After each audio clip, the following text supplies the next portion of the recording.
As we discussed last time, the 7 letters in chapters 2 and 3 of Revelation gives us a concurrent timeline, not a sequential timeline like most teachers teach, but a concurrent one. It's happening at the same time but has different start times.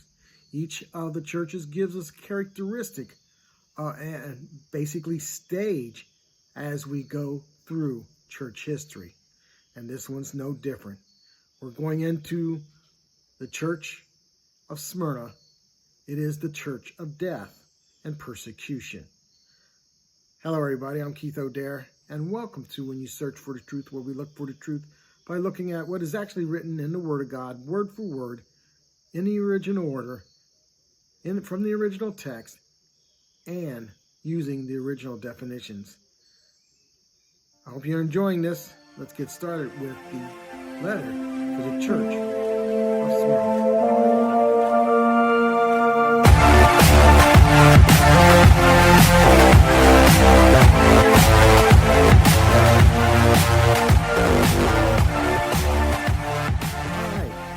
In verse 8 through 11, but in verse 8, we start off in chapter 2 of Revelation, reading the word for word, and it says, "Unto the angel, the messenger, the one who is the leaders of this church."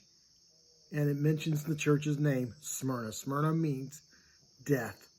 Smyrna comes from a root word of myrrh, and myrrh has always been used to signify death. And that's what we have in this church stage, which started somewhere around 50 to 60 AD and will last all the way until the end of the 7 years of tribulation. We find that it means death. So we're going to have death and persecution throughout the church history.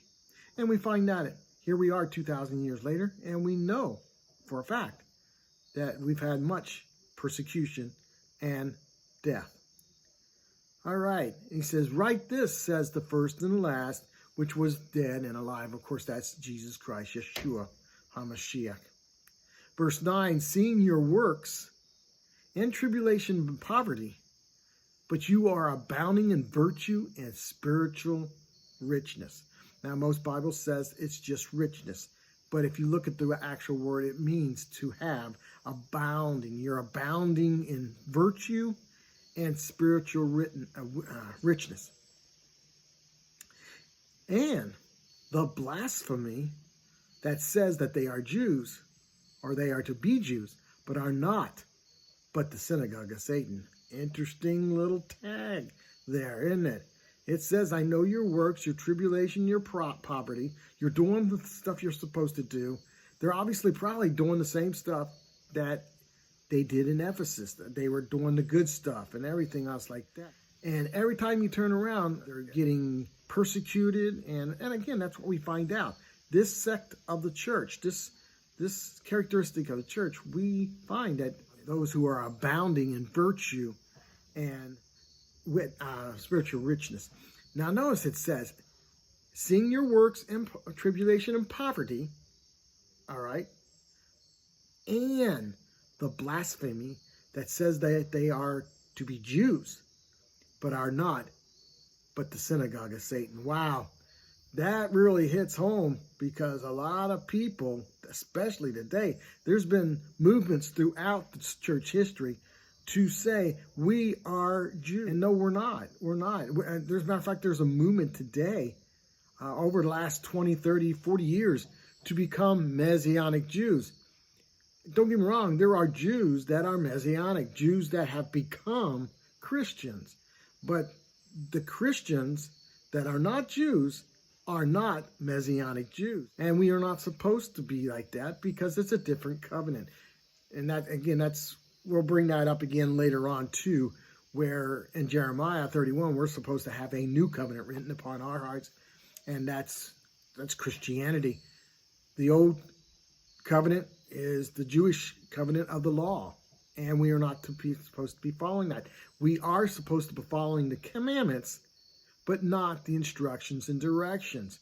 Now, you'll find out there's lots of Jews out there that will tell you that there's 613, and we'll put plus laws in the Bible. And in reality, if you go searching, you probably find more than 613. In reality, it's not. If you read very closely, you find that they are not 613 laws, but yet there are a section of laws, there is a section of instructions, and certain directives or directions. One is for those who were living at the time, and just to get by through this wandering in the wilderness, and a new land, just to get started and stuff like that. There's also ones that have instructions to do with dietary food and so on like that. Or dietary, of course, all dietary is food, isn't it? But anyway, all food stuff. And these are directions so you don't get yourself in troubles. For instance, we know that before this past couple centuries, we knew that pigs pretty much were everything they ate. So they were told not to eat the pig. However, we now know that if we feed pigs properly, we don't have those issues. So those dietary laws are supposed to be tossed out when they're no longer applicable. But unfortunately, the Jews have made these Jewish laws, and in reality not. And we have a sect of Christianity today that are calling themselves Messianic Jews and trying to follow those exact laws. And in reality, they're not. For the simple reason, we find out that everything is permissible in God's kingdom, but not everything's beneficial. And we can get into that more in another study. But anyway, these are people, these are Gentiles or ex-Jews that say you have to be Jewish, you have to be this to be right with God. And in reality, that's not a way. And those who read their Bible from beginning to end know that for a fact. But again, they're having a problem in this sect of, or this characteristic of Christianity. And we have found out, if you look up the history, there has been from the beginning, almost about right after the beginning of the church, people coming in saying you have to do Jewish things, and that's just not the way it is. But anyway, let's go on. Oh, by the way, those who say that and do that, look what it says. I'm not reading anything into it. Look what it says. And the blasphemy that says that they are to be Jews, but are not. Get over that. They are to be Jews, but are not. They are the synagogue of Satan. Just so that, keep that in mind. If you're out there trying to do the commands and the law and to do it right before God, then you need to get away from that, because you are quite plainly, it says you are of the synagogue of Satan. Anyway, verse 10. Fear nobody who shall cause you pain.